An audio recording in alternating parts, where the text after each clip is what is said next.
Hello? Hello, everyone. Can I get your attention, please? Hello, good evening. Thank you so much. I just wanted to make a brief announcement before we have our elder do the blessing for the dinner tonight. We have a limited number of Jean Taillet's book just available in the lobby, but we're trying to make sure that folks who don't have a copy of the book and weren't at our last policy forum receiving a copy of the book, get them. So we're just going to try to reserve the copies that we have for those folks who don't have a copy. So we're just asking for your cooperation and your generosity in terms of how we hand out the books. Jean Taillet is our keynote speaker tonight, so she will be available to sign books after her talk. Oh. Jean, is that okay? All right. Okay, we have agreement. Thank you, Jean. Okay, so right now we would like to move towards having our pre-dinner blessing, and we have the extreme pleasure of having our elder grandmother Linda Boudreau Magnus with us this evening.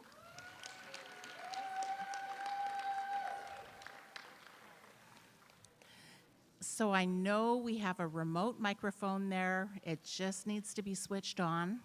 And we're going to be making a spirit plate this evening as well to honor our ancestors. So whenever you're ready, Linda, I'll turn the mic over to you. Thank you.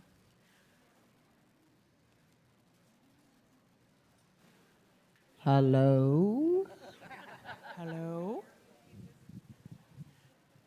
I just got told, can you hear me, Jeebus?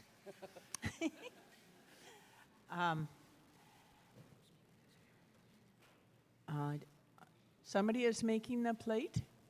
Yeah? Okay. Yeah, it's being made. I've been asked to do the blessing. I'm really honored to do so. Our traditions come from all walks of life, but we always made a point of blessing our food and blessing our ancestors who came before us. We always need to remember them because we walk in the footprints of our ancestors every day. Whether you knew them or not, or whether you knew who your families were or not, those ancestors still hear you and see you and watch how it is you're performing on this plane that we live on. So for me to say a grace or a prayer to bless our food and to nurture us all in a good way, that's a real honor. So for me, I'll start, and I'll do it in my own traditional way. Everybody has their own traditions. I was just telling Fran that my sister's a bishop, and we had some conflict as how we address our Creator. And for me, I believe that our prayers come from our heart in whichever way and whichever names you use, but there is only one Creator, one God, whatever you call that being. And so when I address Creator, that's who I am speaking to, the one who created all.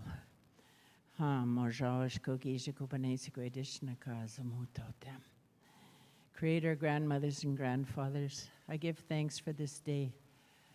I give thanks for the gathering of all these spirits that are here today to work towards making the world a better place for our women, girls, and Two-Spirit, for our families, our brothers, uncles, and grandfathers.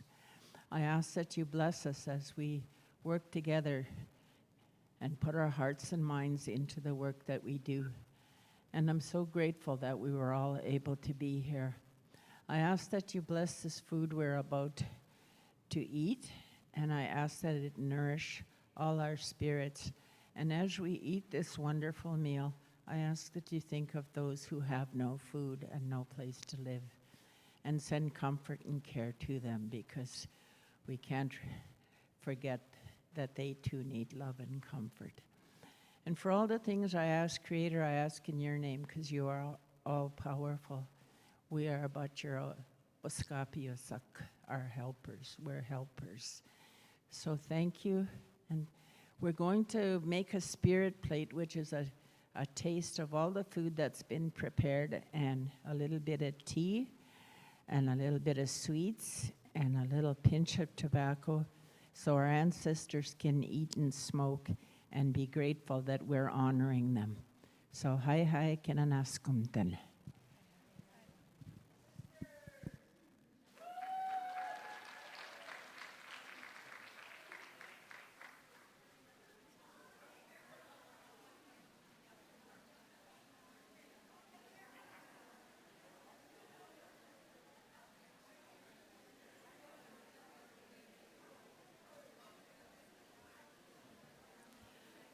Good evening.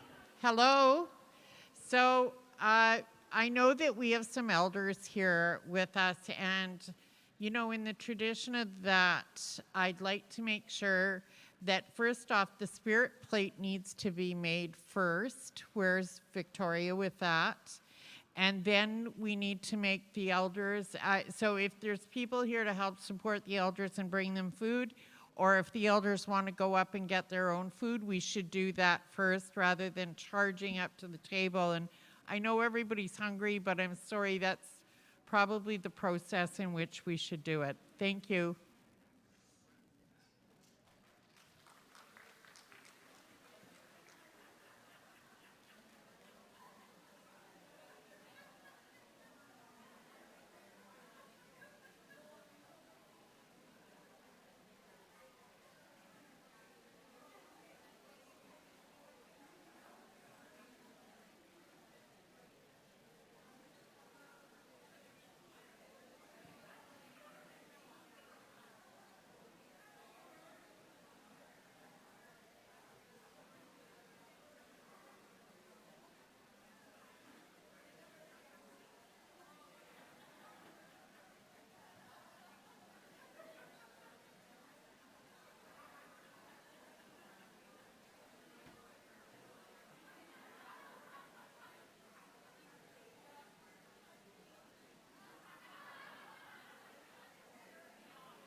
to ask one.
Hi, guys. So I know some of you are still eating, and please don't stop. Keep eating. So I thought that it might be important that everybody sees the shoulders that I stand on to lift me up and be the woman that you guys think I am, because I never do this on my own. So first off, I want to introduce you to River Johnson. He's our Director of Health. No, up here.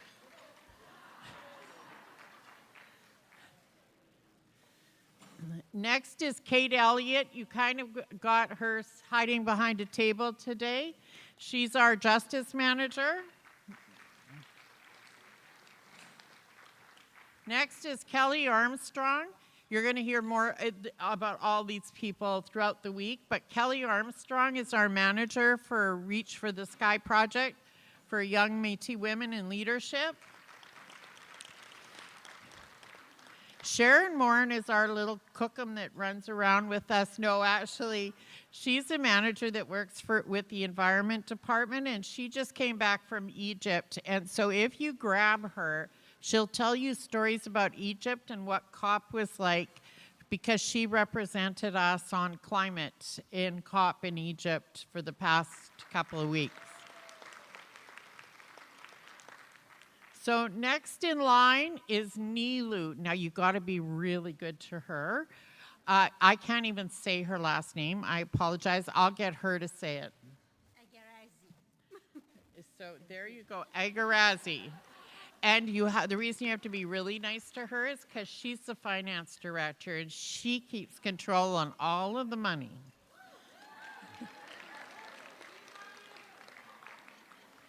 And this is one of my new hires and one of my special little treats that I've got in my little tickle trunk, and it's Harmony King. She's a director, the manager for ESDC kinds of things, and she'll be talking to you in the next couple of days as well. Next, I have Sydney Castro. I didn't forget this time. Sydney just recently got married this summer, and I keep calling her by her maiden name, but Sydney is our Director of Environment, and she does amazing work. She also was in Egypt, but she was there the first part, and Sharon was there the second part. Next is Angie Bear. Angie Bear works on our MMIWG and helps us with working on the programs that we do for missing and murdered Indigenous women and girls. Next in line is Angela Bishop. Angela Bishop is a special advisor to me. Actually, she's an interchange from Justice Canada. She actually worked for Justice Canada. Well, she's also worked for, she's worked for the federal government for almost all the time I've known her. And we got to make a deal with the federal government to let her come and work for us for a while. And she works on the UNDRIP file, and she also works on other kinds of files that are in the area of justice, and we really appreciate and support her. Next is Tamsin Fitzgerald. Tamsin's been around for a long time. She's the Women and Gender Equality Director. And next is Brenda Joy Sinclair. Brenda's another person that works with the REACH project. And then we have, oh yeah, those two don't matter. Just kidding. First we have Victoria Pruden. She's the Director of Operations. And then we have Lisa Pruden. She's just my right arm. So Lisa Pigeot. Why did I say Pruden? Oh my God, she's already married to Victoria. Sorry. Lisa Pigeot. And we do have one missing person, and her name is Nika. She also works for the REACH program. She couldn't fly to come, but we know she's been watching us online, and we miss her lots. So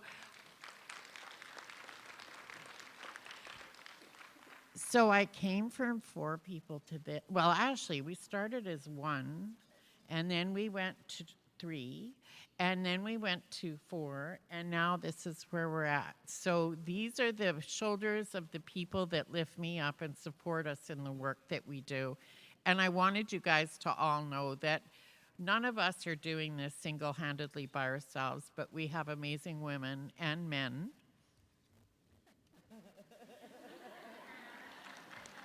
supporting us. So thank you guys.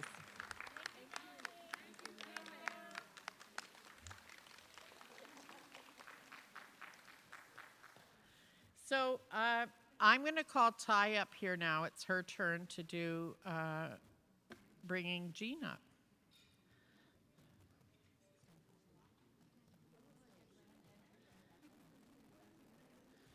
Ask them anything and they'll do anything for, well, almost anything for you while you guys are here.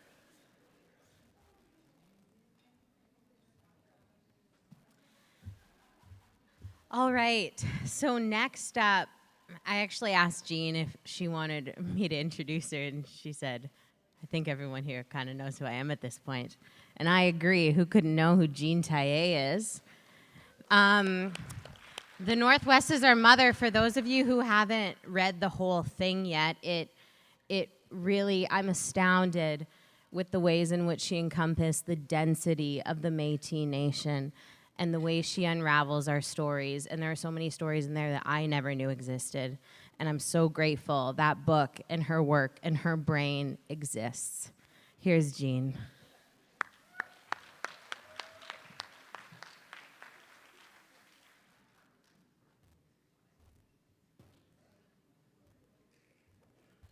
Thank you, Ty.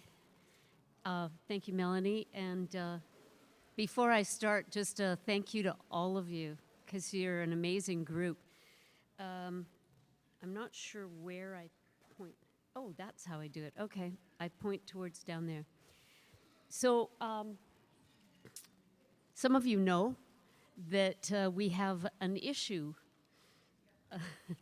among our people of white folks, I'm just going to use the word white folks, who come in and claim Indigenous identity.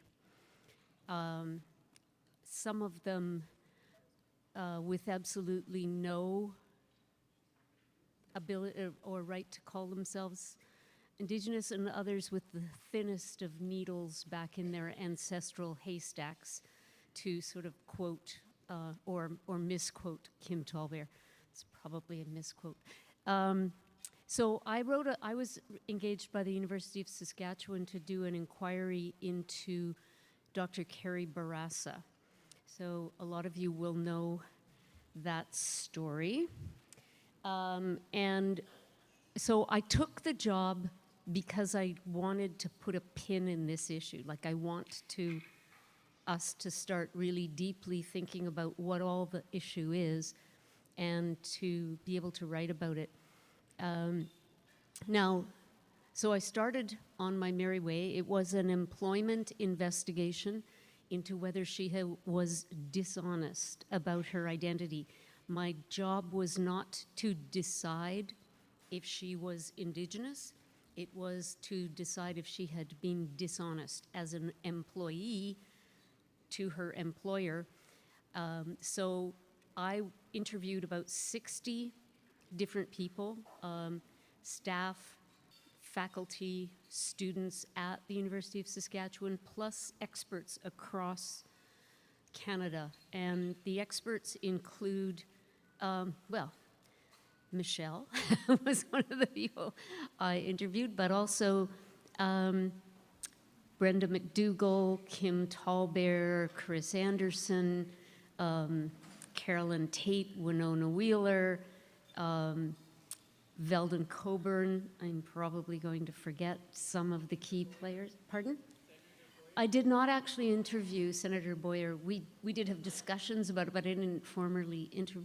I also interviewed some elders, Maria Campbell, Eugene Houff,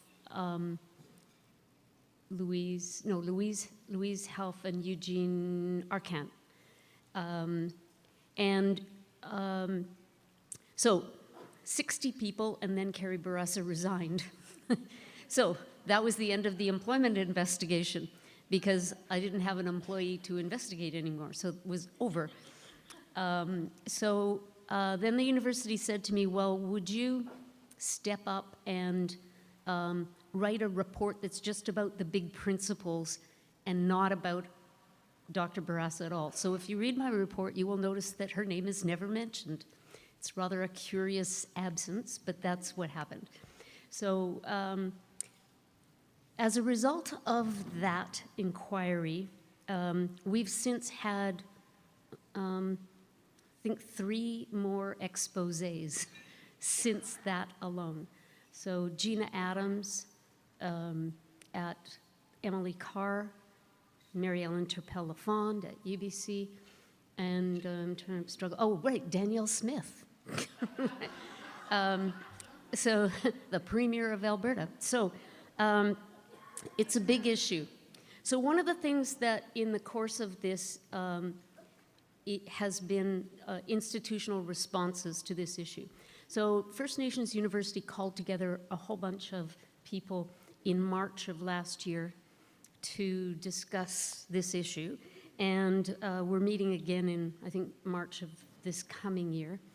And one of the things that Maria Campbell said that stuck with me was when you start talking or you introduce yourself to people, this is how you introduce yourself. You say, she said she wants to know 3 things. Who are your people? Who was your grandmother? And where are you from? So, I'm going to do that. So, and I'm part of this. If you detect a little note of frustration and defensive-ness about the following, it's because I'm told by someone I consider to be incredibly reliable that Mary Ellen Turpel-Lafond has been throwing me under the bus when she's trying to deflect questions about herself and say, well, I've always wondered about that Jean Telliet. So, okay, you're going to get the full on here, okay? With independent third-party verification. So, that's my grandmother, okay? That's Sarah Riel. This is a few months after, she was married in June, and this is October, when she's 20 years old. This picture is taken from the André No 60th wedding anniversary in St. Vital. So André No, for those of you who know, was a very important figure in the Northwest Resistance. And so this is his 60th wedding anniversary, and she's at that at 20 years old. So I've got the list there, which I can't see very well, but of who she is. She's the daughter of Joseph Riel, who's Louis Riel's little brother, and Eleanor Poitras. So I am a Poitras as well as a Riel. And she's named after Louis Riel and Joseph's sister, Sarah, who was the nun up in Île-à-la-Crosse. So my grandmother's named after their beloved sister, Sarah. So she was born in 1890 in St. Vital. She married my grandfather, Camille Telliet, in 1910. And she died in 1933, and those are her children. And Joseph, down at the bottom of that list, is my father. So this is my genealogy. What I'm pointing out to you here is the St. Boniface Historical Society stamp and seal. I didn't do this. This is independent third-party genealogy that shows you my ancestry. Okay, so Cuthbert, so if you go, I should try and go back a bit. This is probably hard to read, but if you go up through the top, so what you have is me, Beverly Jean, in case you didn't know that was my full name. Then my parents, then my grandparents, and if you go up Sarah Riel, Joseph Riel, and Eleanor Poitras, and then Louis Riel and Julie Lagemaudière, and below that, François Poitras and M. Fisher, that's Marguerite Fisher, no, Madeline Fisher, sorry, Madeline Fisher, and then you will see that François Poitras is the son of, it's André Poitras and Marguerite Grant, and Marguerite Grant is Cuthbert Grant's sister. So, so Cuthbert Grant is my great-great-great-granduncle. His sister Marguerite was my great-great-great-grandmother. He is the founder of the Métis Nation. In the Sayre trial, I'm just going to run through the big events of Métis history because my family's at every single one of them. Mary Ellen. So, at the Sayre trial, you have Jean-Louis Riel, or Louis Riel Sr., or Louis Riel's father, is the one who carried Guillaume Sayre out of the trial on his shoulders when they said, you know, le commerce est libre. He's the one who made a big speech before that. Then he was one of the leaders of the Métis. That's one of the big events, the Sayre trial.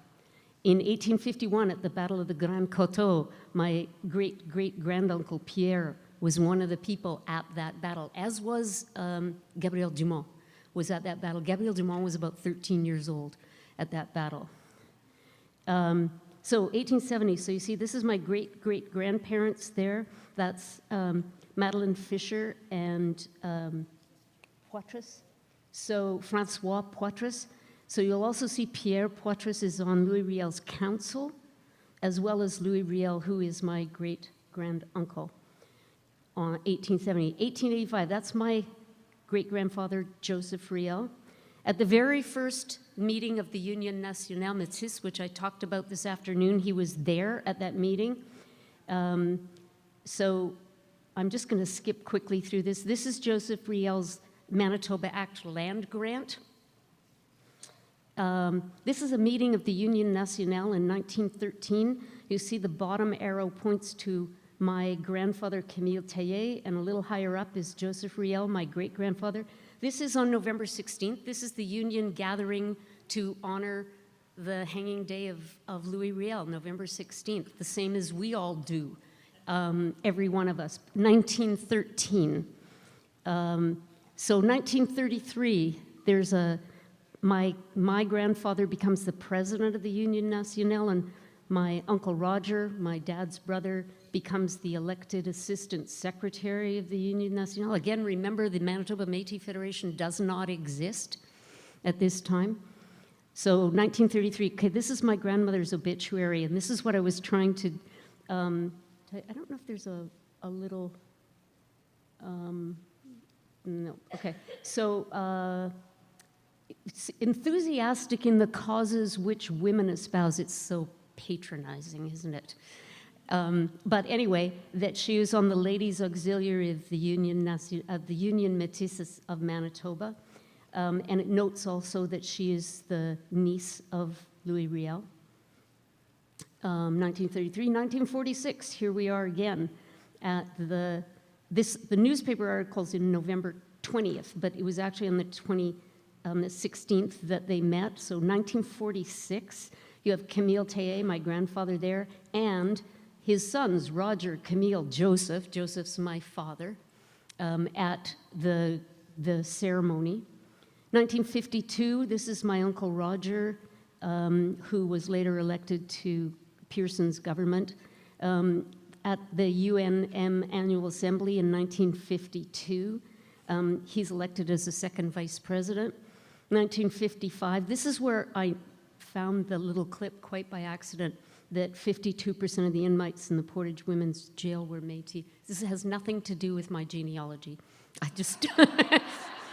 just found it. You know, it's one of those, when you're researching, you find something, you're reading something, and then you go, oh my God, look at that. So, sorry, this is just one of those. But you see what my uncle said in 1955. Indians on reservations don't have liberty, and Indians and Métis off the reservations only have liberty to starve. So I get interested in this in 1955 because I was born in 1953. So I'm like 2 years old when this is going on here. 1964, I think I told you my dad's sister Yo became by accident the first female president of the Union Nationale. 1999, my cousin Leo was elected as a counselor of the Union Nationale. My cousin's passed on since. But all of this to show you that by way of my family and who I am. So that's my answer to Maria, who are your people, who was your grandmother, okay? So, and this is where I was born. That is actually St. Boniface Hospital, and it's on the banks of the Red River. So I was quite literally born on the banks of the Red River. I lived for the first 20 plus years of my life in St. Vital and St. Boniface, practically, or within a mile of the banks of the Red River. I am what you would call a classic Red River Métis.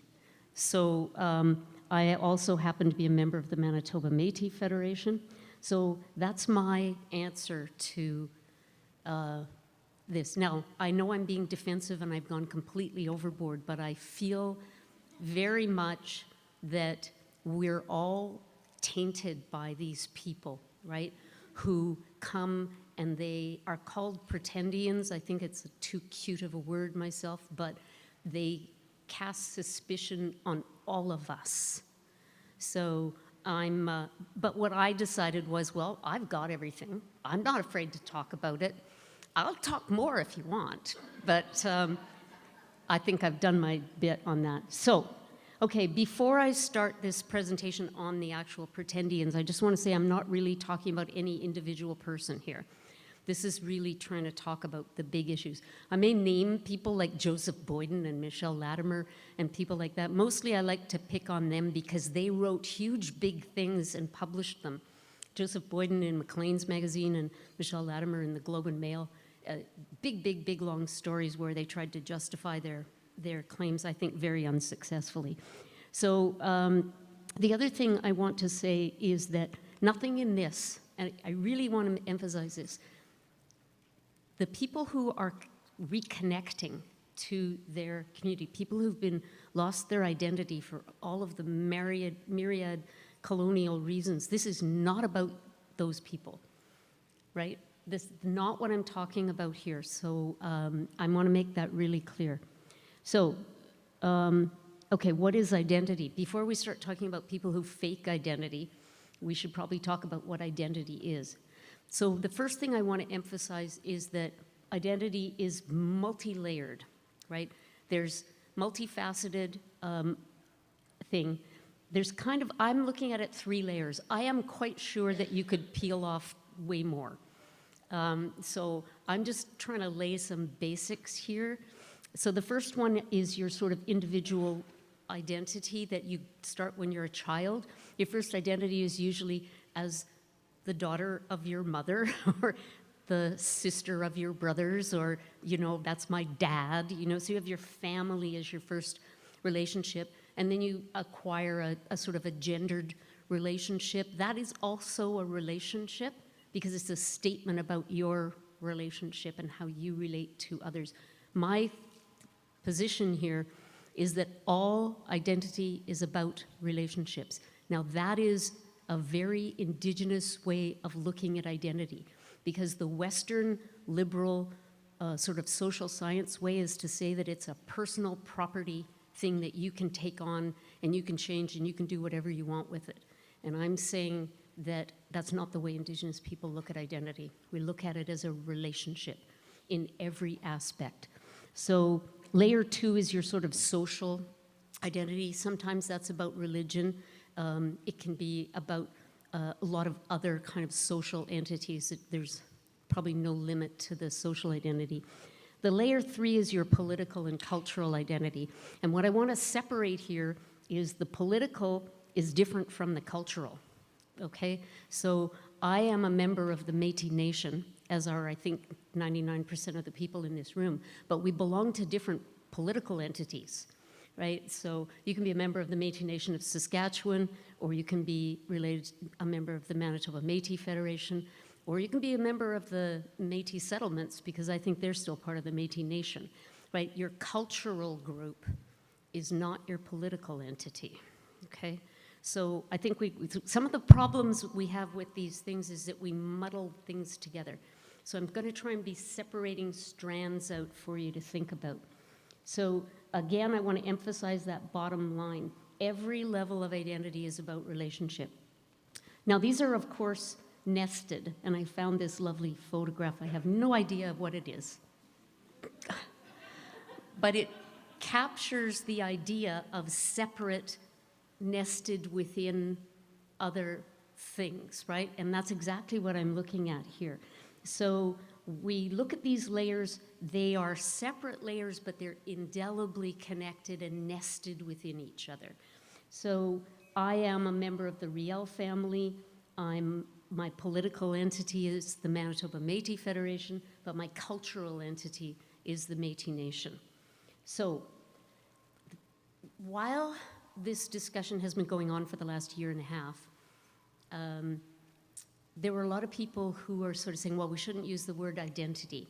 We should just stay away from it because it's the wrong word because, and I'm quoting them, because it's subjective and social and psychological discussion, which is distinct from membership. And I thoroughly disagree with that. I think that's buying into, again, that Western sociological way of looking at identity as totally, remember, everything about Western liberal society is about individualism, right? And one of the big things we're always butting up against as Indigenous people is that we don't think it's individual, we talk about collectives. And so here we are again. The very word identity is seen very differently in Indigenous people than it is in Western society. So I'm arguing that we should be talking about it as a individual right, but you're not part of an Indigenous people. You're not Indigenous unless there's a relationship with a live, existing, living group of people. So, so Indigenous people obviously can have their own traditions and customs. So part of that is marrying in. Almost all Indigenous nations allow marriage in, right? So, you know, we see it in a lot of bands. We see it in the Métis Nation. People get to marry in, but it doesn't make you Indigenous. It just makes you, let's just say, a white person who married in. Now, you have kids. Your kids will be part of the nation. We've always accepted the children, and we welcome people who marry in to live in our communities and share with us and everything, but it doesn't make you Indigenous. Norm Fleury said something funny to me. He said, you don't take a pill one day and wake up Métis the next day, right? So marrying in, all of those things, it lets you be a member, a participating member of that community, but it doesn't make you Indigenous, okay? So these are very distinct ideas, being Indigenous and membership. Now, for most of us, they're the same. But for some people, they're not. So there's 4 ways of identifying as Indigenous up here. So the first column on the far side is nations determine their members. So First Nations, Métis Nation, and Inuit that have control over their membership can decide who their people are. I put the Inuit in here because they've all signed treaties that allowed them to negotiate how their members were going to be recognized. One of the benefits of having the government ignore us for 150 years is that they never stepped foot in how we identified our own people, right? So they left us alone on that. It's maybe the only benefit, but no, I'm not even going to say that. But we've never had our identity and our membership mucked with until the Supreme Court of Canada case in Daniels. Up until then, we were pretty clear and free. Where the government really put their fingers in and made a real mess is with First Nations, right? Is with Indians. So there's a requirement in First Nations who have control of their own membership, in the Métis Nation, and in the Inuit for the accepting body to accept membership. You've got to apply. and you have to be accepted, right? So the second column is the Indian Act, and we all know what a mess that is, okay? It's even more crazy now, and I'm not saying that the women who lost their right to be members of the, registered under the Indian Act shouldn't be, but note the consequence, because it took so long to fight that battle. I'm trying to remember when the first one started in the 70s, I think. So is that now, if you can trace your ancestry back to 1869, you are able to register. That's what, 7 generations already? That's very quickly going to be communing with the dead, if it isn't already, right? So, and that is because they've changed the first column, that's nations determining their own membership. The second column, that's race. That's a racial analysis there. The third column is what I call the Daniels Métis, and these are people, anyone with any amount of Indigenous ancestry mixed with any other kind of ancestry gets to stand up and call themselves Métis. There's no community connection at all. And I think also it was a huge error in law, because what they did is they conflated the non-status Indians who lost their ability to be members of the band and then were not allowed to go back or weren't welcomed back from the bands. They conflated that with Métis. We've never kicked anybody out of our society. We've never told anybody you can't come and live in our communities. How am I going to tell somebody you can't live in St. Boniface? Like, I can't do that. I wouldn't even be interested in it, but we've never turned people away for those reasons, for the fact that you went to residential school. So that's a completely conflating erroneously the facts and coming out with the wrong answer. So the Daniels Métis are just, I call them free range. They're like free range chickens? I don't know. And then you got non-status Indians, and it's the same sort of problem, right? Because according to the Daniels case, the only thing they have to do is show that they're ineligible for Indian Act status. Like, that's it, right? You don't even have to have ancestry. You just have to be ineligible. Well, that's everyone in Canada who isn't eligible, you know, like everyone. So these are untethered to any community or reality or anything living as a community or a nation, the last 2 columns. Okay, so those 4 ways, don't try and reconcile them.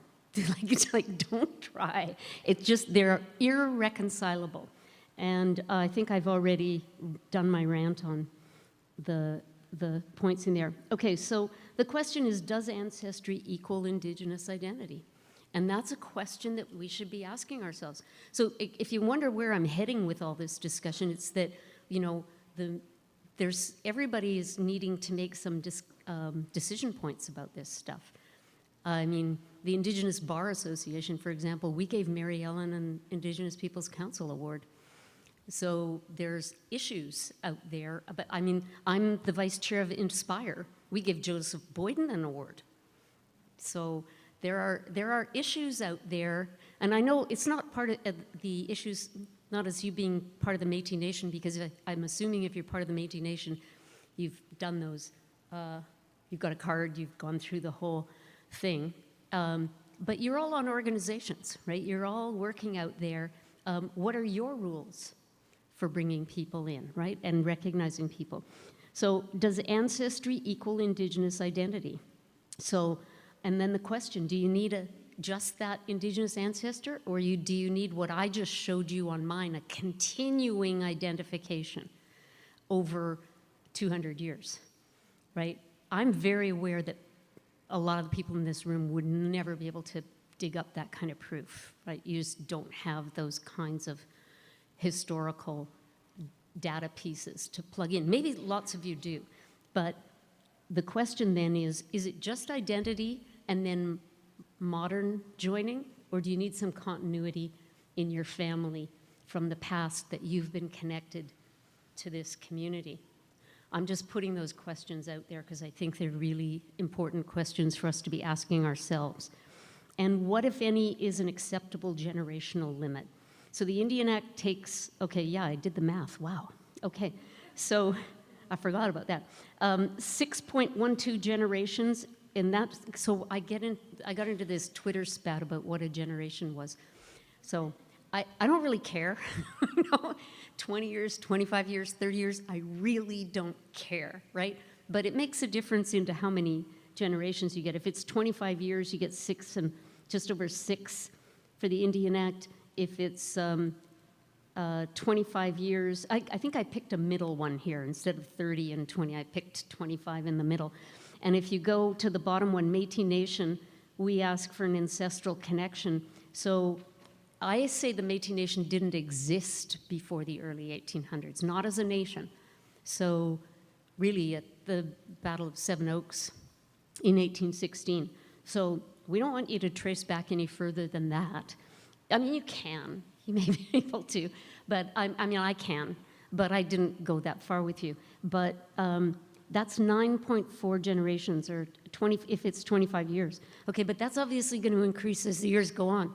Are we going to 40 years from now let somebody go and do mine the archives and find an ancestor and pull it up, and then they'd be not 9.48 generations, but 15 generations? What's the difference between that and the people today who go, I've got an ever-so-great-grandma in 1605? So that's what I'm asking you to think about, is it all about genealogy? So let's just talk about the people who are what I call the fraudsters. And so I am a lawyer, and the definition of fraud is intentional deception for a personal benefit, okay, or material gain. So intentional and deception. So you're lying, and you know you're lying, and you're doing it so that you can personally benefit. It wouldn't necessarily even have to be you personally. It could be like your daughter or something like that. So, and I think there's two kinds of people. So why I don't like pretendian is because it's too cute. Pretend sounds innocent. It sounds, that's what kids do. They pretend. It's harmless pretending.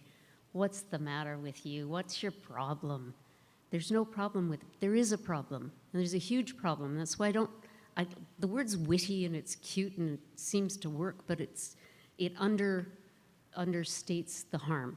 So I think there's two kinds of these people who I call fraudsters, or impersonators, although it's a twist on impersonation, right? Because impersonation is usually a specific person. So if I say, okay, I'm Melanie O'Menahue, and I'm signing checks as Melanie, that's impersonation, right? Because I'm impersonating a specific person, right? This is a twist on impersonation, right? It's you're not taking on a specific person, but you're taking on this other identity. So it's a bit of a twist on impersonation. So there's two kinds. The fabricators, these are the people who just create it up out of whole cloth. So they have absolutely no indigenous ancestry, no tie to it, no nothing. They're inventing everything.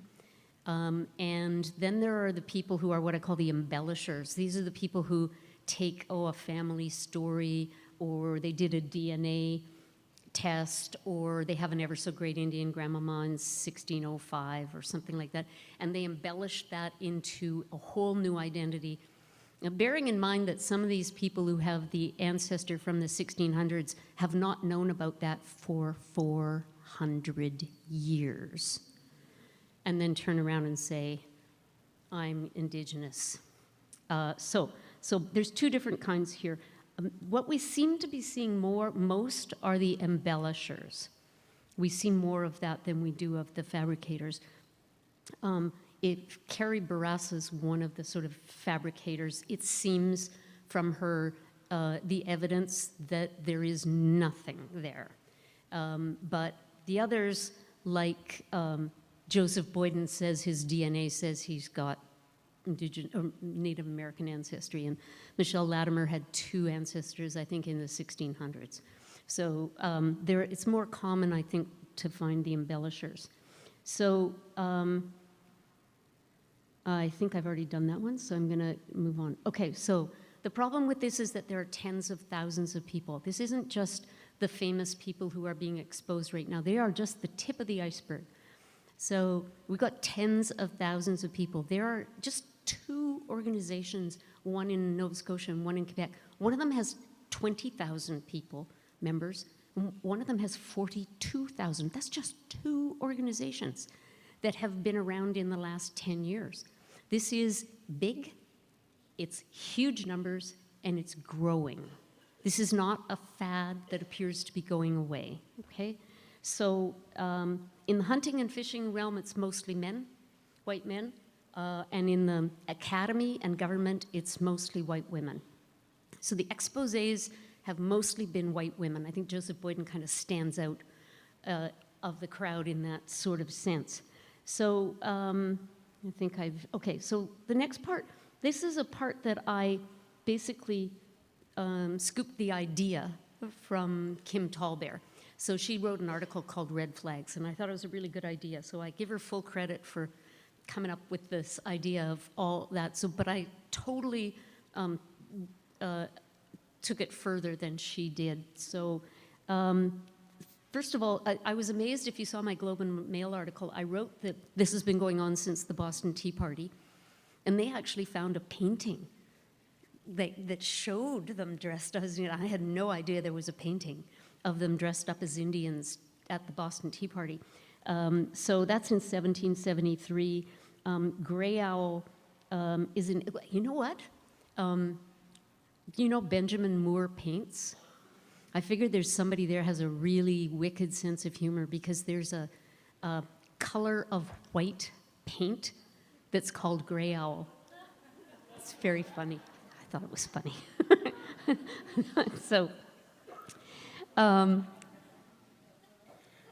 So if you see this chart, now this is a chart that Kim Tallbear put in her article on colonial theft, and the chart, there's a reference to who wrote this, dreamed this up. I didn't dream this up, I'm just clipping it and showing it to you. So, but if what you're looking at is the stages of colonialism, right? And really what Kim's saying, and I'm agreeing with her, is that the last stage here is, look, we thought we were getting rid of you. We thought through disease, through residential schools, through assimilation, through outright starvation, through killing you, through stealing your children, through taking your land, we thought we got rid of you, but you're still here, and now you're getting rights back again. Okay, well, that didn't work. Then the next step is we'll become you. And then you don't have any rights because we're all Indigenous, okay? This is what's underlying this movement here. So we're in step, if we can't, we are you. So red flags. So I'm going to talk about the one that has struck me from all the research that I did that comes out the most often is adoption. It's quite shocking how often the pretendians, one way or another, come down to adoption. Oh, my father was adopted, or I'm adopted into da-da-da. So I just want to say, I call it the adoption passport fantasy. But really what it is people seem to, it's such a huge misunderstanding about what adoption is for Indigenous people. So when I interviewed all these elders and experts, there's not one who disagreed that what the pretendians are doing is wrong. So I think most of us know, because this is a room of Indigenous people, that adoption, when you adopt somebody, you're adopting them into your family, right? It gives you family obligations and a family relationship. It doesn't make you, being adopted by a family or by an individual does not make you a member of the nation, and it doesn't make you Indigenous. So Maria Campbell adopted Greg Schofield, right? He calls her mom. They've got a huge family relationship now, an obligation to each other for life. Huge, serious thing. That doesn't make him a member of Maria's nation. It doesn't make, I'm sorry, I don't even know Greg's background. I think he is Indigenous anyway. He's Métis anyhow, so that's the other thing too. Is like the Joseph Riel in Winnipeg right now, who's my cousin, he's actually adopted too. So even though he has the real name, he's not by blood a Riel, but he was adopted as a brand new baby. So he's grown up and his name is Joseph Riel, but he was a Métis kid. So he is Métis. So you've got to be careful about making big, broad, flat statements about adoption. Okay, so, but there's different kinds of adoption. There's adoption by family, and then there's being brought into the nation.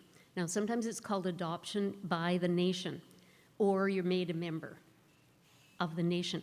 These are two different things. So the only way to become a member of the nation is for the nation to adopt you in. A family, you don't get to on-ramp into indigeneity or into an indigenous people by being adopted by one family over here. It's not an easy passport in to being indigenous. So I think that's one of the things that is very clear. Now, one of the things about the Métis Nation is that we don't allow adoption at all, right? So it's not in our citizenship code. And I remember this vividly because I was the pen on writing that, and I actually put adoption in as a child. If you were adopted as a child into a Métis Nation family, and I thought that was a no-brainer. That I wrote it in there and everybody was gonna go, whoa. I think it was the biggest fight we had was over adoption, and in the end we took it out just because nobody could agree on what to do with adopted kids. Did they get it forever? Or was it just a lifetime thing? Did they get it at all? And nobody could agree, so we just went, okay, let's just not put it in. It's still something that I think we should try and resolve, but just shows you that I can be really wrong about lots of things. So, so we don't allow adoption. It doesn't mean that as a Métis, like I said, Maria can do a family adoption, but it doesn't bring that person into the Métis Nation. So that's a red flag, by the way, when somebody, that's the point of this, is that's a red flag when someone says, I was adopted. So that's one of the red flags for Carrie Barassa. So everything I'm saying about Carrie was in the press. So I'm not saying anything that came out of my investigation. It was all over the CBC, and she wrote it herself. She did a full statement herself where she said, just to be clear, I'm Métis because I was adopted by Clifford Larocque. Okay, that's not the way it works. If Clifford Larocque adopted her, it just made her a member of the Larocque family. It didn't make her Métis, didn't make her a member of the Métis Nation. So that's a red flag when someone says, well, I was adopted by a family. Joseph Boyden also said he was adopted. Mary Ellen says her father was a Cree baby who was adopted by her grandparents, even though the birth certificates and everything else seems to suggest differently. So, like I said, adoption is one of the red flags. Shifting identities. So that top list, that's Joseph Boyden over 11 years. I think that's 1, 2, 3, 4, 5, 6, 7, 8 different identities that he came out with over the years. So now I want to just make it clear that sometimes people who are reconnecting make mistakes, right? They might not quite know who they are, and they might stumble a bit and identify inappropriately at first. When I say red flags, it doesn't necessarily mean they're a pretendian. It means ask more questions. It just means that's a red flag that should make you go, oh, okay, well, I wonder what they mean by that, and ask some more questions. Because they might have a perfect answer for it, right? So, conflicting stories. So I love this guy. So an Apache artist is making totem poles for years, and nobody even thought to question that. Well, totem poles are not made anywhere except on the West Coast.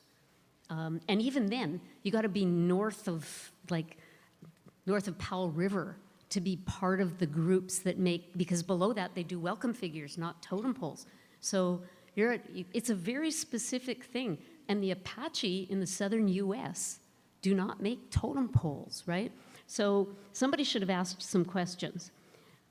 Vague claims. Now, this is another thing that we see with people. And again, I'll quote Carrie Barassa. She said she was an Anishinaabe Métis from Treaty 4. So what's missing in the vague claims is any reference to family. Usually we say, now you don't necessarily know the name, but when I met Gary Lipinski and I said, Lipinski? Like, that doesn't sound like a Métis name to me. But then he goes, oh, I'm a Calder and I'm a da-da-da-da-da. And then you go, oh, okay. And that's what happens to a lot of us, right? You go, okay, yeah, I'm a Telliet. You might not recognize that, but I'm a Riel and a Poitras. And then everybody goes, oh, yeah, okay, now I know who you're talking about. So, but if they don't want to answer questions, that's a real flag, because most of us love it. Most of us are totally happy to dig right in and go, oh, really? You're a short-trend? Wow.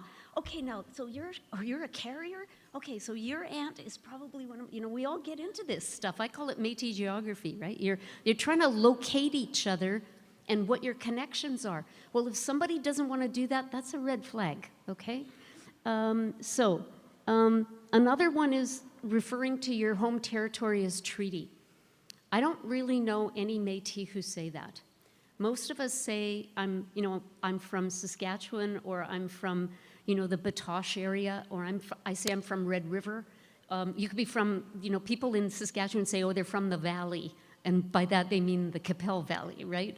So we know these areas that you're from, but I don't know any Métis who stand up and, by way of introducing themselves, say, oh, I'm Métis from Treaty 4. Because we didn't sign that treaty, like individuals did, but as a collective, we didn't. So again, those are some of the things that should be a red flag. Indigenous organizations, now you got to be really careful about these ones, but we've all been hearing about them. There are some 90 plus organizations in Eastern Canada that are dubious, to say to be the kindest. Most of them are, all you have to do is say you're Indigenous and pay a fee. And you get and then Joseph Boyden says, see, I'm a member of a Métis community, thousands strong, and they all accept me. But who is it? It's this Woodlands Métis organization from Ontario, and the thousands he's talking about is anybody across Canada who paid a certain amount of money and said they were Métis, but they didn't have to provide any evidence of it, right? So what you're looking for in any Indigenous organization is objectively verifiable evidence to show what they are.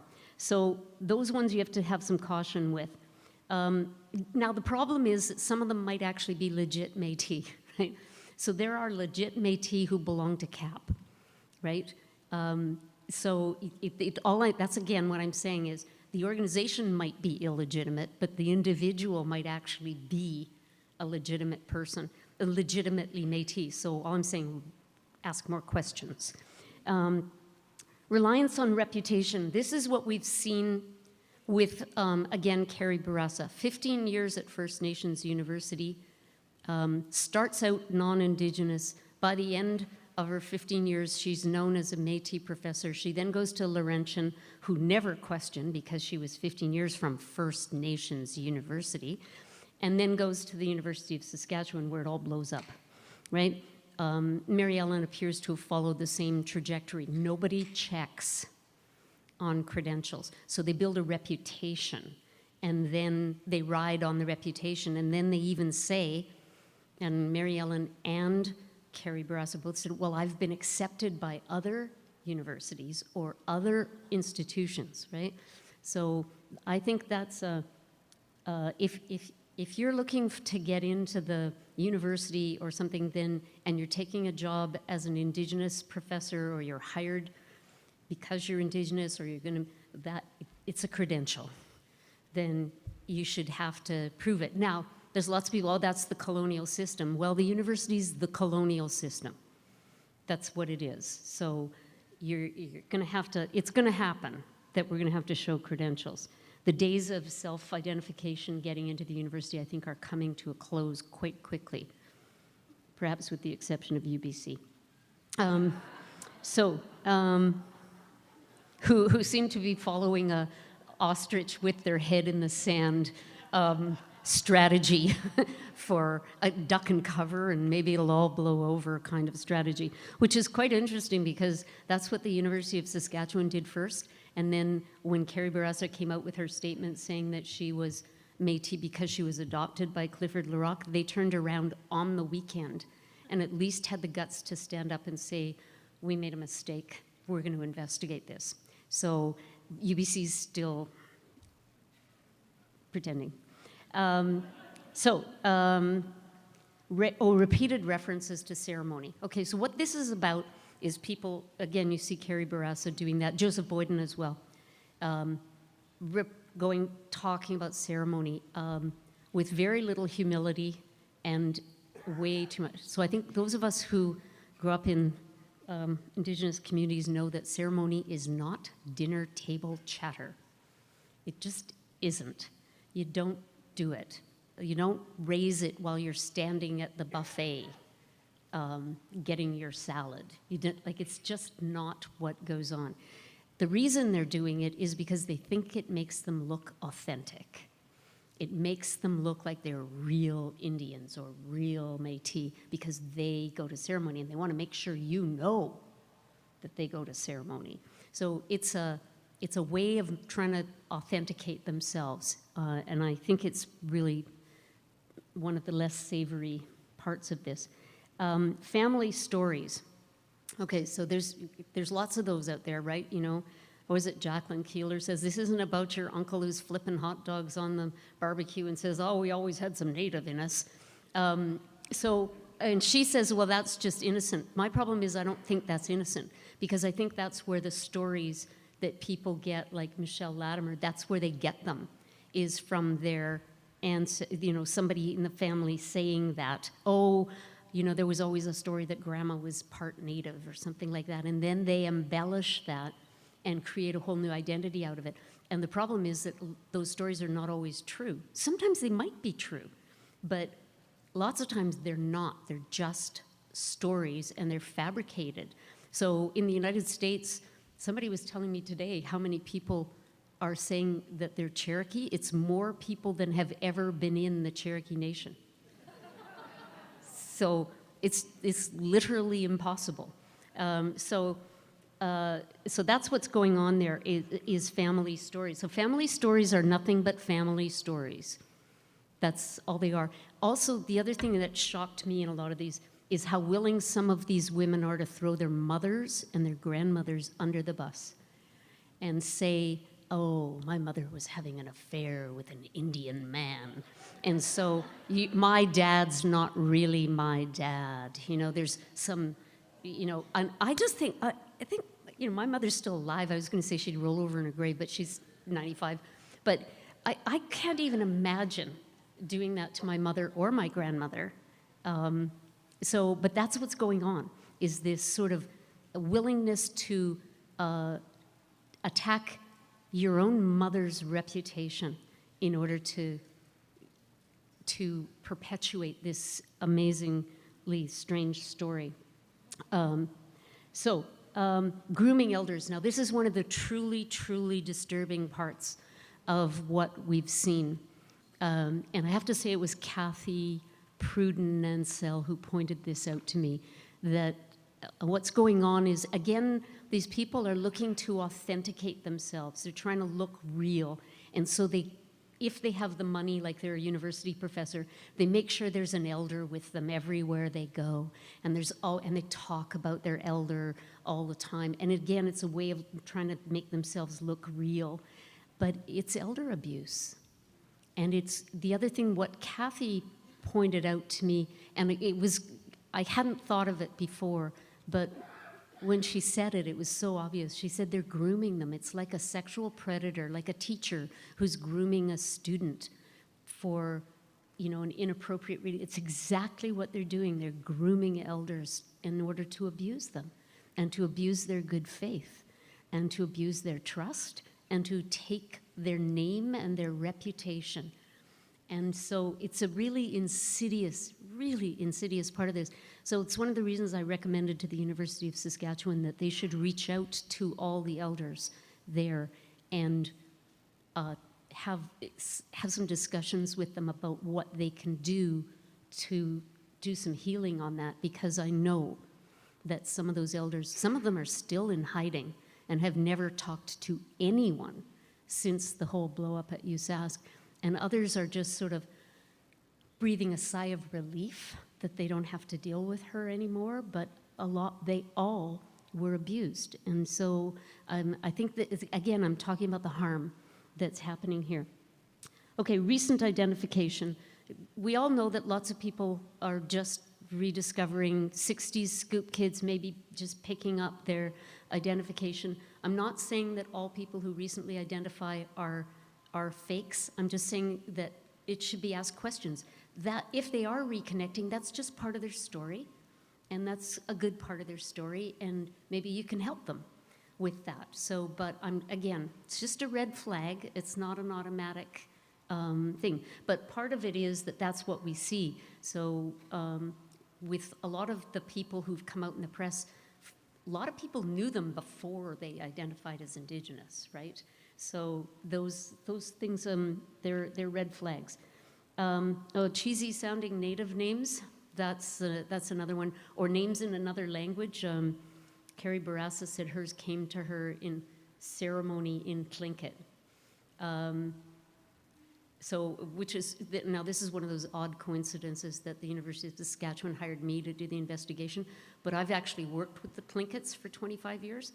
So I could easily pick up a phone and speak to the Tlingit language expert and say, is this a Tlingit name that you would use? And he said, no, somebody went and looked that up in the dictionary. It's not a name, we would never name anybody, and it's not the right usage of the language.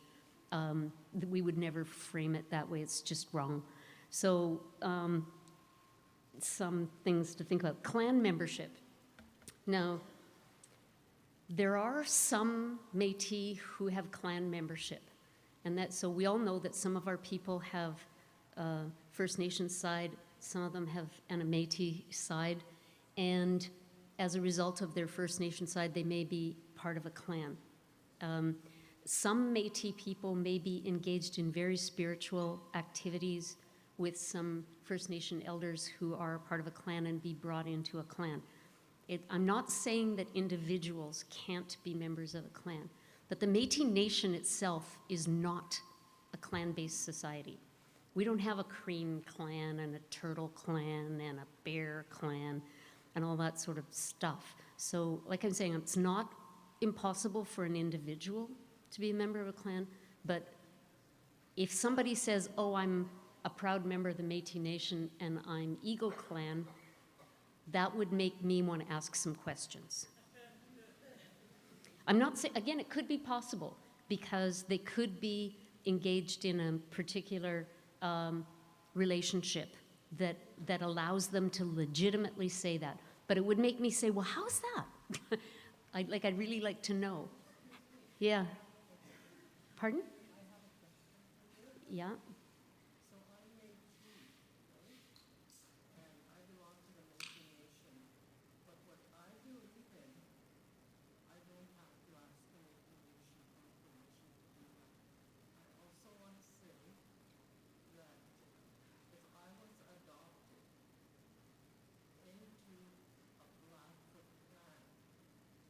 Mm-hmm.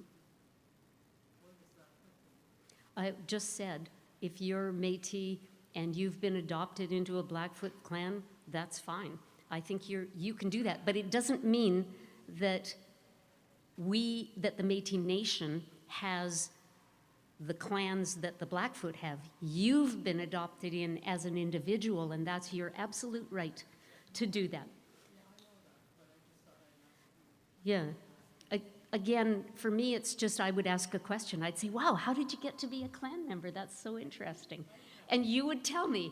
You'd say, I got adopted into the Blackfoot clan here, and that's great. So we can, those things can happen. Again, I'm not saying red flags are, yes, that's a pretendian. I'm saying ask questions about it. Lateral genealogical claims. Okay, well, we see this was just, Melanie was just pointing this out to me today. There's a guy named Patrick Riel, who they were touting as being related to Louis Riel, who's was in the Second World War and First World War. And so just let me say, all the Riels are not Indigenous. There's a very large branch of the Riel family in Quebec that is not Indigenous at all. They're French Canadians, and there are some of them in New Hampshire and some of them in Vermont, and they're a big family. So yes, we're related, but they're not Indigenous. So every Riel isn't Indigenous. And that's part of the reason that Carrie Bourassa was able to move in Saskatchewan for such a long time, saying she was Métis, is because there actually is a Bourassa family in the Qu'Appelle Valley with the name Bourassa, and people thought she was one of those instead of realizing that's her husband's name. So these lateral claims, also, you don't get to be Indigenous because your uncle married a Blackfoot woman. That doesn't make you Indigenous, right? So these lateral claims are just because of the name, that doesn't do anything for you. So DNA tests, I'm not going to get into the deep science on this, but let me give you the DNA 101. Most of those tests, actually, how many of you have done them? Whoa, okay. Do they all show that you have Native American ancestry? Yeah, okay, so, all right, so that's so I don't know who you did. Did you do 23andMe or Ancestry.com? Those are the two big ones, right? Ancestry.com, yeah, okay. So one of them, and I can't remember right now which one it is, but they either do mitochondrial DNA or they do the male line DNA. So what that means is they do your mother's line, okay? So that's one female ancestry following your mother all the way up the line. So you know, first you have 2 grandparents, and then you got 4, and you got 8, and you got 16. But each generation, they're only doing the woman, the mothers. Okay, so if that comes back and it says to you, how much was your Native American ancestry? 13%? Okay, what that really means is 13% of less than 1% of less than 1% of your DNA. It does not mean that your DNA is 13%. It's 13% of less than 1% of less than 1%. That's what it means. It is a pinprick, less than that, of your DNA. Okay, so also, the other point of DNA is that you're trying to find, I love Robert Yego's line, you won't find your Indigenous identity in a test tube full of spit, right? It's just not what happens. We are nations of people. We are not looking for, you know what these are? They're marketing identity. It's the technology of identity. That's what's going on here. And now, you might have just done it for fun, right? And you're all Métis anyway, and you just did it for fun. Or somebody gave it to you for Christmas or something like that as a present. That's totally fine. Go ahead and do it. Just don't use it to try and say I'm Indigenous because I have you know, this minuscule amount of DNA evidence. So harm. Let me just go on to the harm issue. So harm is very, very serious. I talked to students at the University of Saskatchewan where Dr. Bourassa was their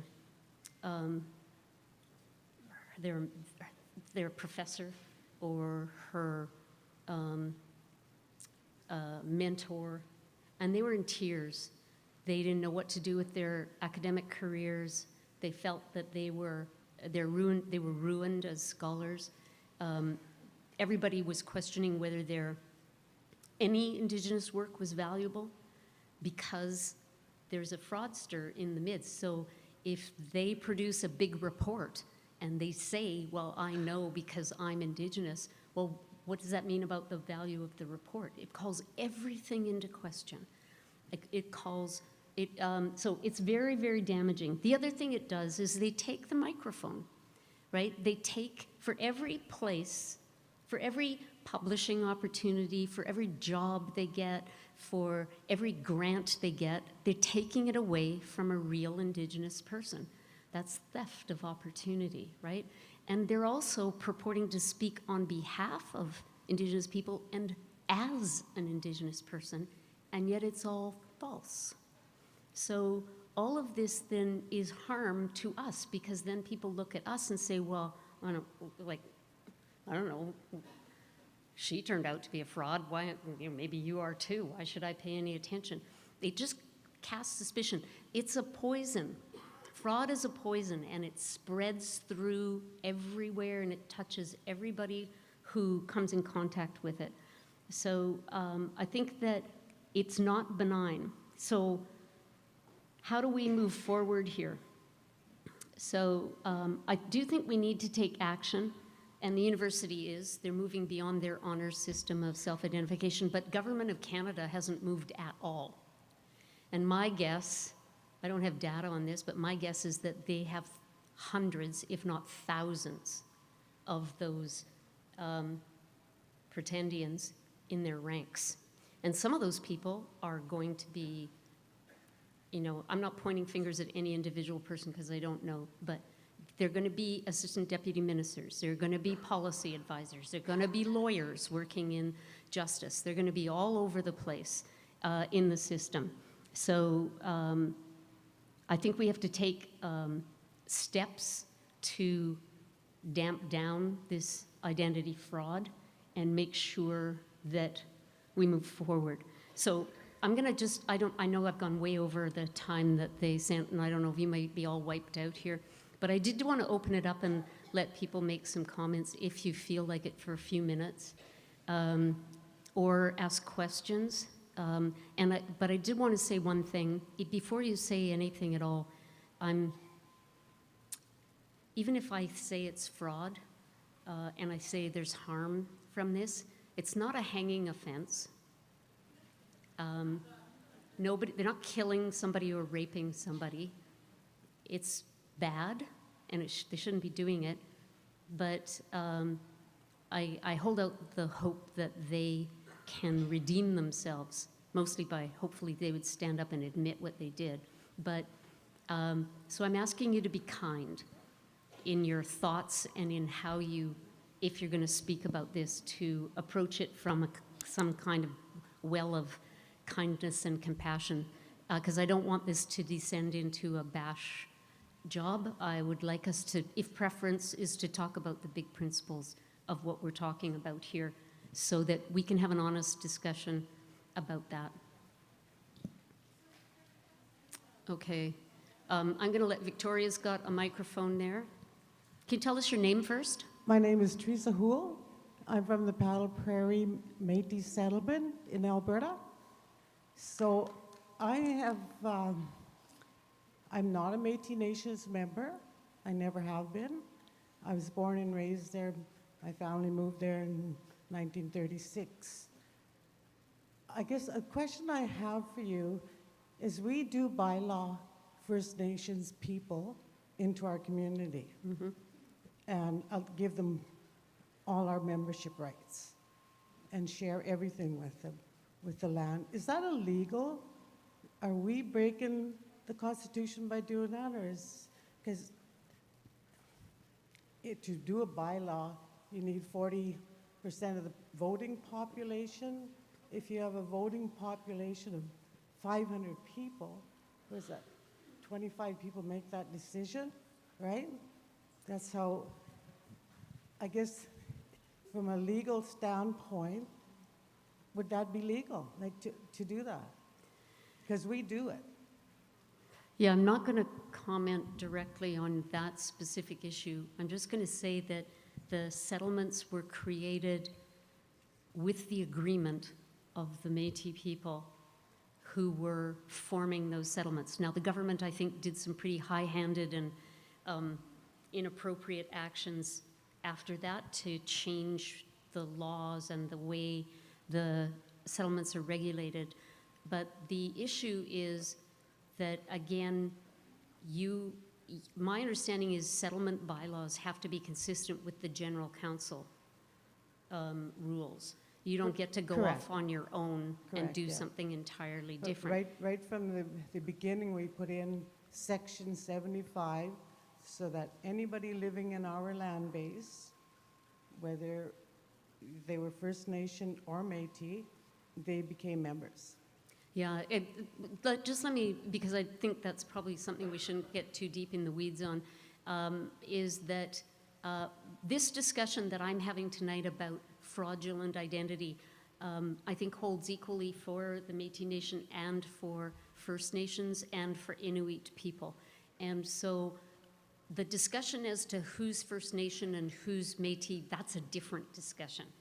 And that's... that I don't think we should get into tonight. Well, no, I don't want to get into it. I just want to let the Métis people know that there is places where if you are First Nations, you can still come live there. Mm-hmm.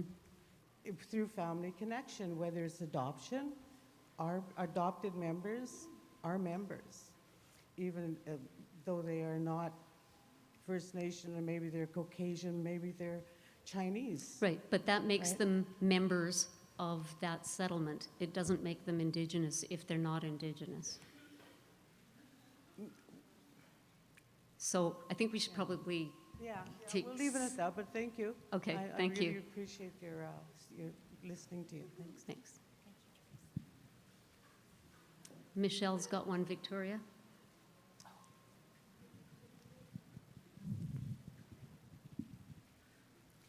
Thank you, Jean, for this wonderful presentation.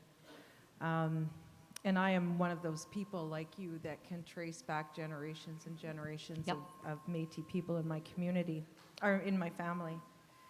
I just wanted to, you said, this isn't, a hanging or whatever, and I agree with you there. But I just wanted to share my personal feeling around when Carrie Bourassa came out.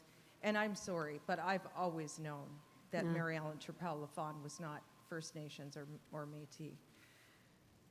But I think probably some of my sisters around this room probably share the same thing. I mean, I grew up as a little brown girl. And life sometimes wasn't that easy. You're Indigenous, Métis, you're a little squaw, you're a slut, you're all those things that you're labeled. And for those of us that have gone through that and come through with it's made me a stronger person. And my feeling was, and is, with these fraudsters, is that they've taken a badge that I have earned. Mm-hmm. And it's really hurtful because just the very issue of, I grew up in a really great family. We didn't have alcoholism, and we probably had our dysfunction, but not to any great extent. But it just drives me insane that every one of these people, including Turpel-Lafon, will say alcoholism, abuse, and use all of these stereotypes. Mm-hmm. It's just so, just makes me so angry. But I guess my point is this with the other stuff, is I earned Mm-hmm. being the strong Métis woman that I am. And it's so hurtful, and it's so insulting, and it's so horrible. I just wanted to add sort of how I felt. I was triggered. And to this day, I am not a violent person, but I just, like, if I had a piece of Bannock, somebody might get slapped if they walked right in front of me right now, like a Carrie Bourassa, just saying. Yeah. I just wanted to share with you my personal reaction to that. I think, thanks for that, Michelle, because I didn't, so if you want to get into the weeds on this stuff, I did write an 85-page report that you can read all about it. But I think that one of the things that Sherry Farrell Rosette called it stolen valor, and that's what they're doing. And the psychology of why they do it, like that, I'm sorry, I'm a terrible liar. I can tell you that I paid less for the shoes I'm wearing than everything, but big lies like that and keep those balls up in the air for 20 or 30 years, I don't know how you can do. I just don't know how they can do it. But the other point you raised, Michelle, which I think is really interesting, and when I said, I think in the back one here, that we have to do something about it, like I said, I interviewed 60 people, a lot of them in Saskatchewan, and almost everybody knew about Carrie. Everybody knew. So why didn't we do something about it? I mean, we did in the end because it was Carolyn Tate and Winona Wheeler and, who did in the end. But we knew for years. I didn't know, but because I'm not from Saskatchewan. But people in Regina knew for a long, long time in the Métis community, and they didn't stand up, and they didn't say anything. And that's something I want to impress on us. If we want to stop this, like we could have stopped her 15 years ago if people had stood up and said something, but they didn't, right?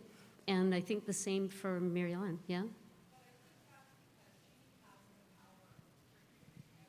Yeah.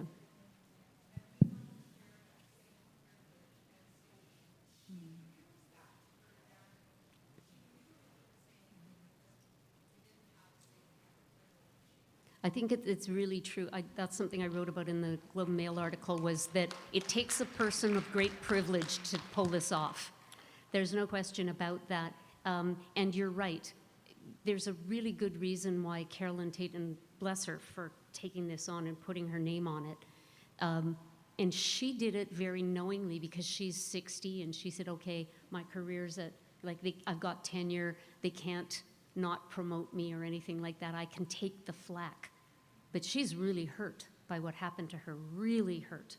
And so, but she took it because the other younger people, they still want promotions and they want tenure and they want jobs and they didn't want to do it. So you're right, there is a reason. But there are people in the community who know who could have stood up and said something. And maybe if more than one person had done it, so maybe we need to find our strength in numbers to do this, because like I said, there's a lot of them out there, a lot more, and we know some of who they are. My name is Patricia Paulson. My great-grandmother Alice Visnew, let me see if I can get this right, Linklater, from the Portage la Prairie, Gladstone, Manitoba area. I do say Treaty 2 because that's what people know it as of today. Whether or not there is a treaty in place when she was born or when she died is, to me, irrelevant. That's when I'm talking to somebody. We're talking here today about questioning people. And I'll tell you something, with my background, having come out of a day school, straight onto the streets at 14, a Catholic day school, straight onto the streets at 14, into my 20s, somebody comes up to me and starts questioning me about who my grandmother is and whether or not I used the right treaty, because I am learning, and I did lose my heritage. I tell you, I'd be very offended.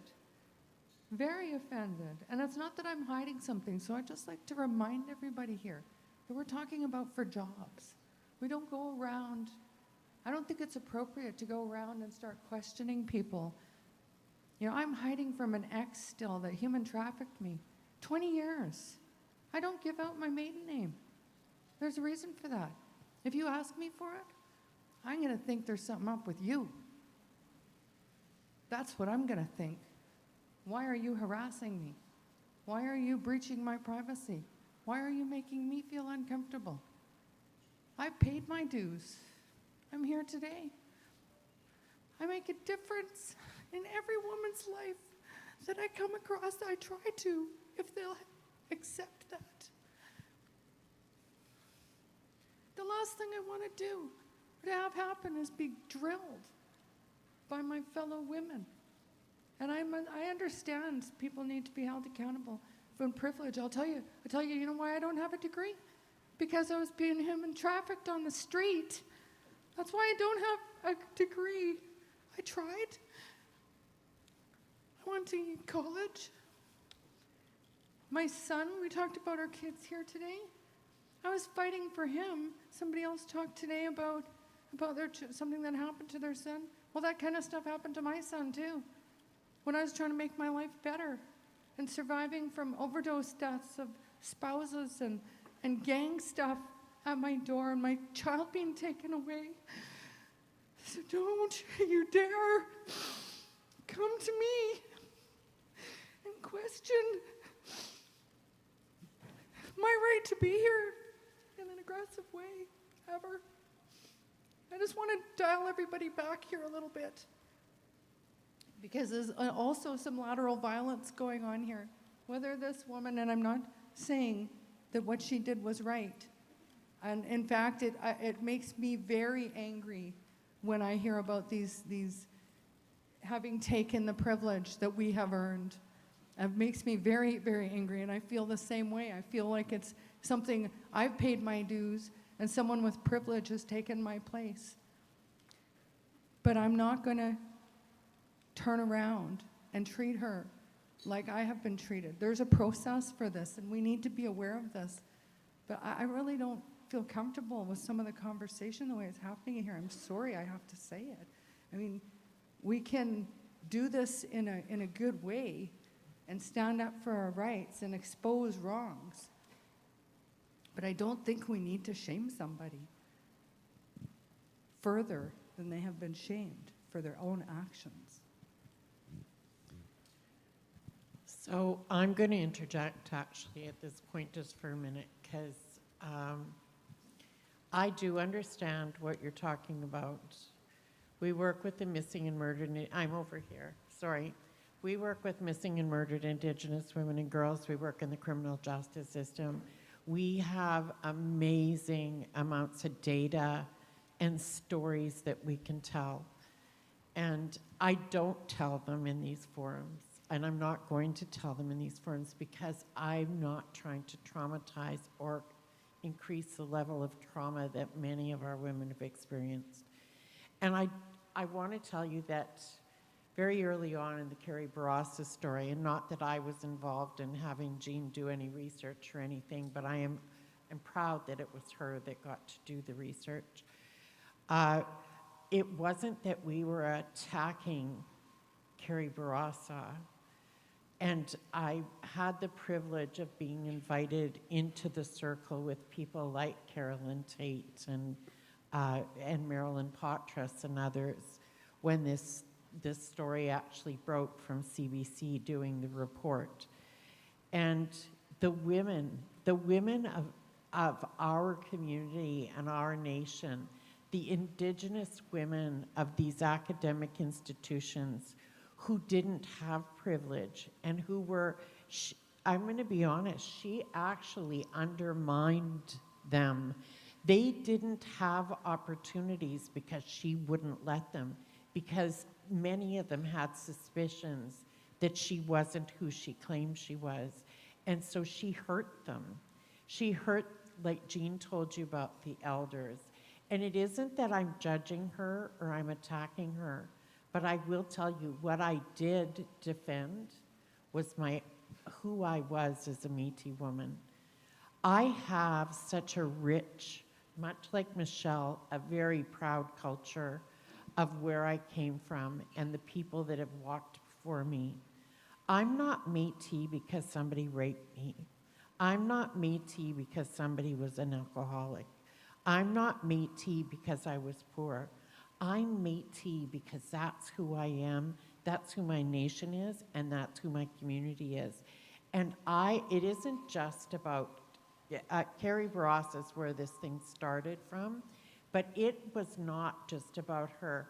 It's about Grail. It's about these people that have taken away our space and told a story that really isn't our story and made us appear like we were not as deserving as we should be.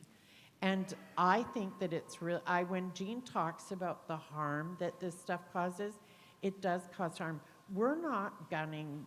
Well, actually, I shouldn't say that. What I'm going to say, as women of the Métis Nation, we are not walking around trying to gun for Métis women that we think may or may not be Métis, because I am not the Métis police, and I don't ever want to be a part of anything that makes us do that to each other and tears us apart. I am honestly one of those people that will fight you to lift women up and to make us feel proud. But I also want to tell you that I do believe, like Jean has talked about, we need to do something to make people accountable that are not a part.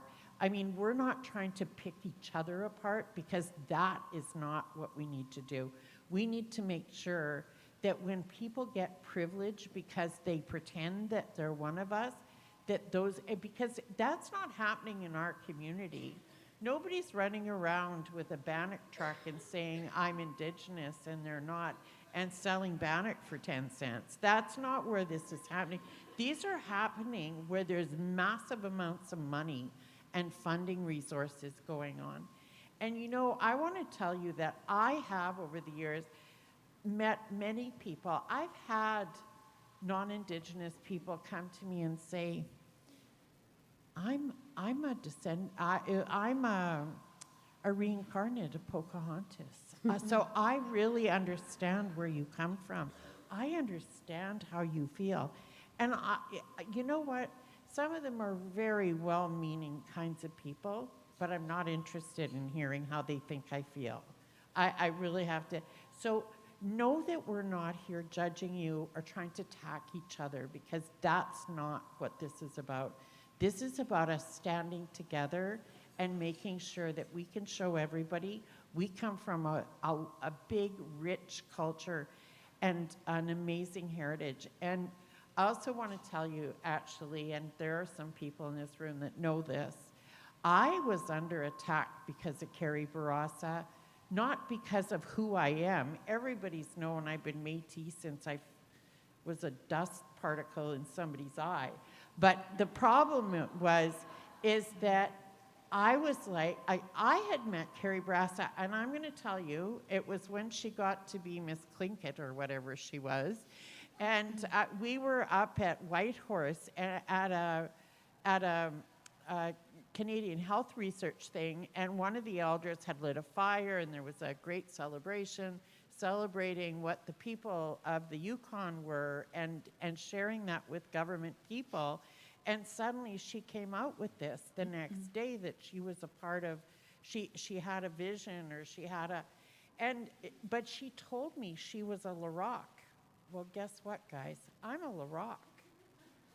So I thought, oh, she's actually family then. But she didn't tell us, I'm a Larocque because somebody found me in a back alley, and my dad was a drunk, and my mother had an affair, and so I'm a Larocque because Clifford Larocque adopted me for a half a second as an adult woman while I was in university, so I could get Indigenous scholarships to get a PhD education. She didn't tell me that. So, yeah, I was upset. So I was like, holy cow, how could somebody do this to us? There were Indigenous women, Métis women, who were in our community that were getting money from the Canadian Health Research for work they were doing for her. Well, they attacked me because regardless if she was Indigenous or not, she's a great woman, they told me. And actually, I feel sad for those people now. So I just want to tell you that it really isn't about us judging her. It's about us protecting ourselves so we don't have harm brought to us. Sorry, Jean. No, that's fine. I just want to say, by the time I finished the work with Carrie, I actually felt quite sorry for her. I thought, and I don't really care whether she's the perpetrator of her own problems, because that's like saying somebody who smokes and got cancer that you shouldn't feel bad that they're ill, and help them. It doesn't matter to me. I could imagine very well that she was lying on a couch wrapped up in a blanket crying a lot. And I felt very sorry for her. So that's why I started out the open discussion by saying let's have some compassion and be kind to each other about this. This is not a witch hunt. I'm not by any means suggesting that we go on a witch hunt here. This is not Salem in the 1600s. We are... and I said the same thing to the university. You cannot go on a big casting search through the university for and make all the Indigenous professors stand up and prove themselves. Although you can't do that. You have to create some policies that will stop people from coming in without being able to verify themselves. And maybe you can do something when they are trying to get a promotion. You could then ask them to provide some credentials, but don't go on a hunt through the university. That's a bad, really bad idea. So I'm not suggesting that here either. I also know that there are a lot of people who don't bother to get cards and don't think they should have to. And I didn't even get my own Manitoba Métis Federation card until 2020. So I get it that a lot of us for years, I just wandered around for most of my life going, well, everybody knows who I am. I don't need a card. But the reality for me and a lot of the people that I'm talking to is that we're all starting to say, well, maybe we do need a card now. And maybe we do need, and a lot of you will go, no, I'm not going to do that. I don't have to do that.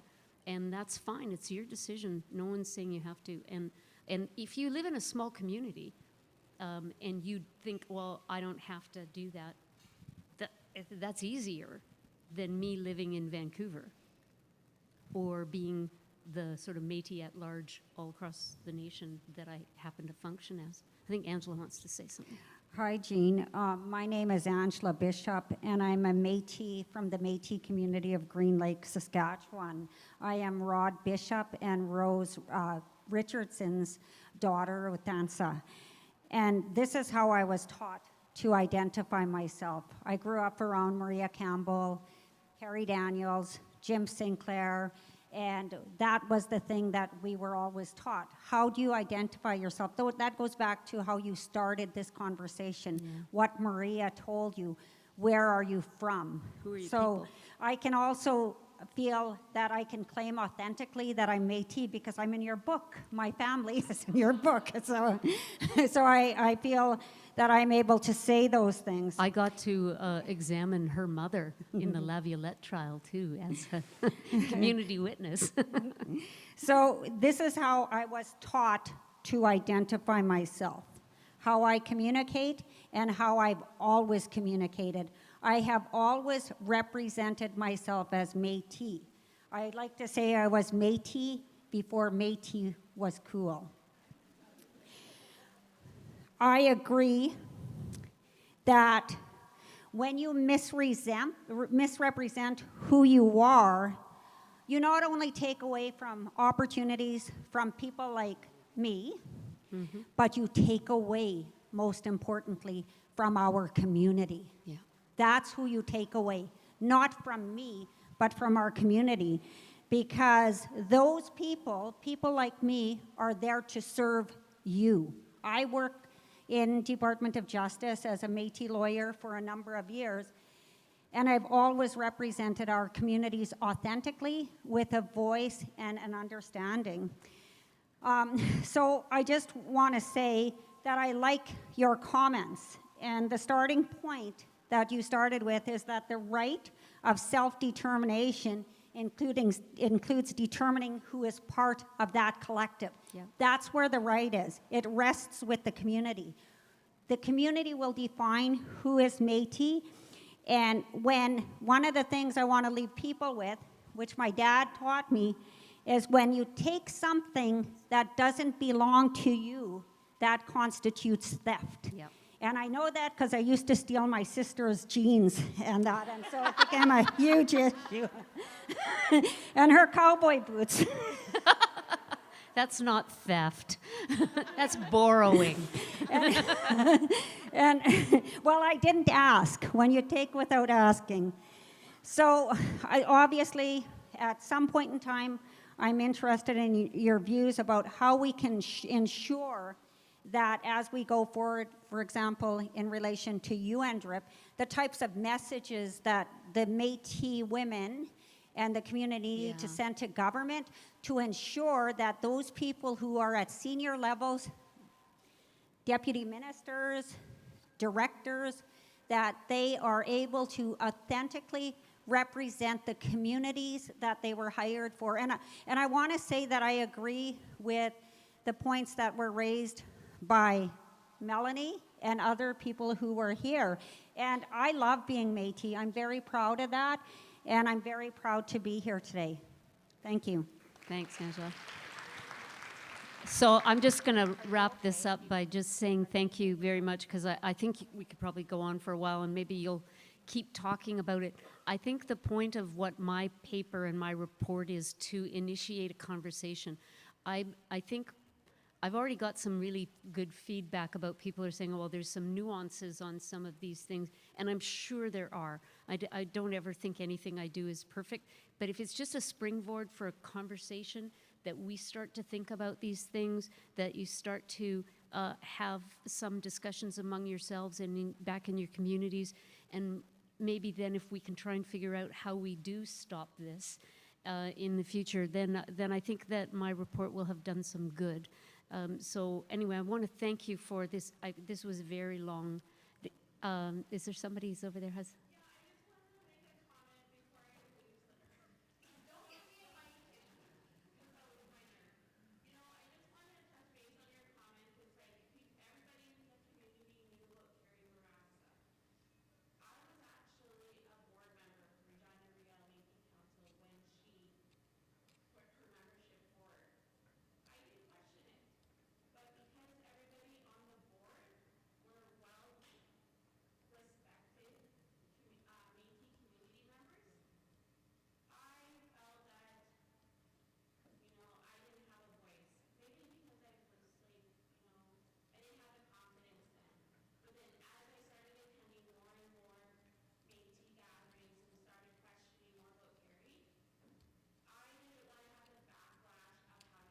Of course.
And I would say again to you, you can accept her as a member, but that doesn't make her Indigenous.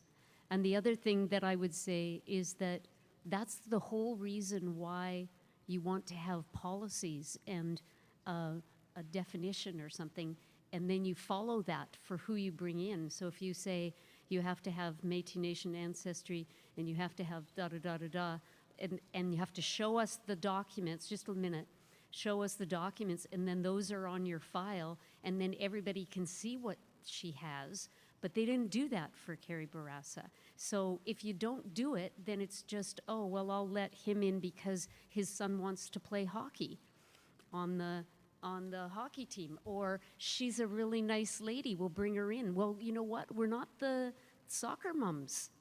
That's not who we are. And you can come in and be part of the community if you want, and be a welcomed in part of the community. My mom married into this massive Métis family, right? And she got swallowed up into it, right?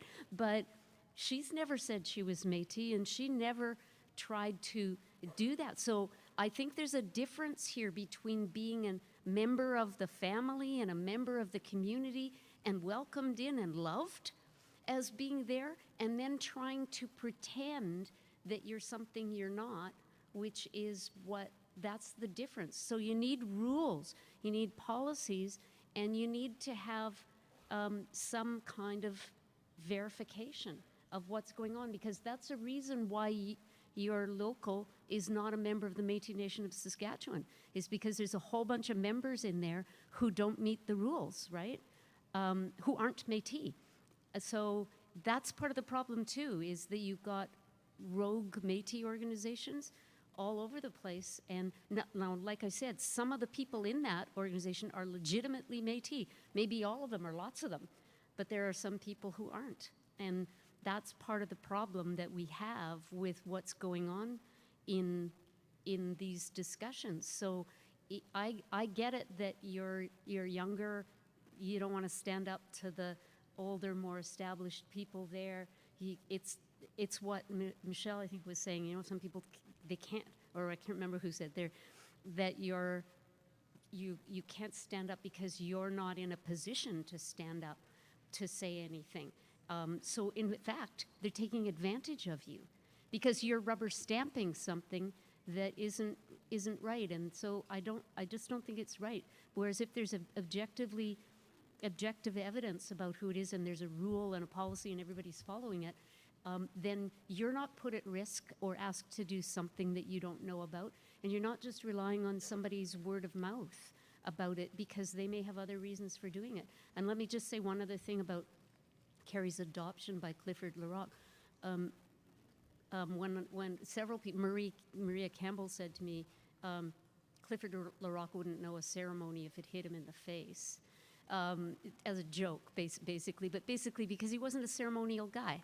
He was a salt-of-the-earth, great old Métis guy. He did wonderful, wonderful work for his community, and I think we all thought that. And his daughter Karen's doing the best soup and bannock kitchen in Regina, and phenomenal work. But the idea that, so what I understand happened is that Carrie got her PhD, she came and showed it to Cliff, and Cliff said to Karen, hey, we got a PhD in the family. That's the adoption. So I don't know if that's adoption. It's love is what it was. He clearly, and Karen and all that family love Carrie, and that's great. It's a nice relationship. It's a lovely thing. But does she get a Métis card out of that? Does she get to say she's Métis out of that? That's the problem. It's the bridge too far that she goes on because of that. And so none of this blame is on you or anything, but I imagine the rest of the Métis Council, Louis Riel Métis Council, is also asking themselves questions about what happened in that situation.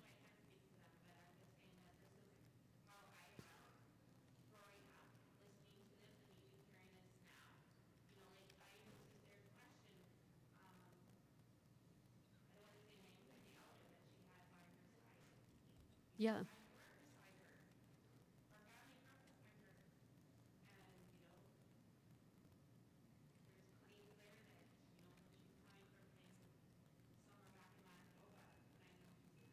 Yeah.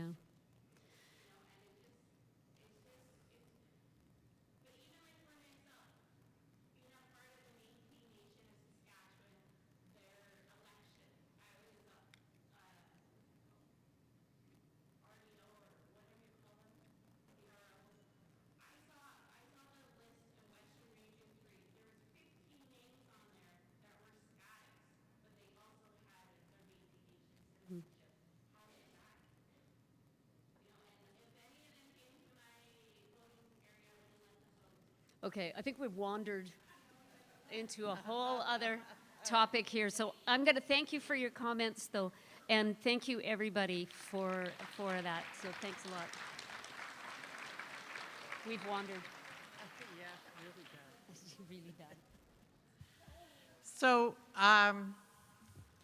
I know that Jean has been a big part of our day today, And I want to tell you that I met Jean many years ago. We can't probably tell you how many. But she has become my friend. She's become my mentor. She's become an ally. And she's my lawyer, which I happily, proudly announce. And truthfully, so we're giving gifts out to presenters, but it's hard to buy a woman who's been a ballerina, is an artisan, creates all kinds of things, has an amazing life, has been a lawyer. How do you buy or give somebody like that a gift is all I want to tell you. So I'm making an attempt tonight, and what I want to present her with is a beautiful Pendleton blanket.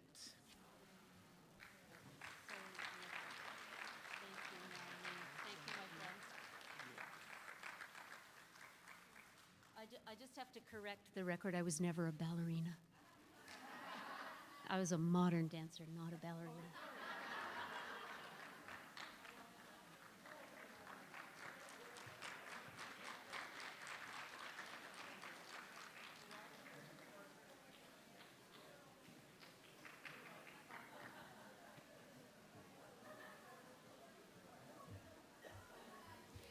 So have a good night, everyone. Breakfast will be on again at 8 a.m.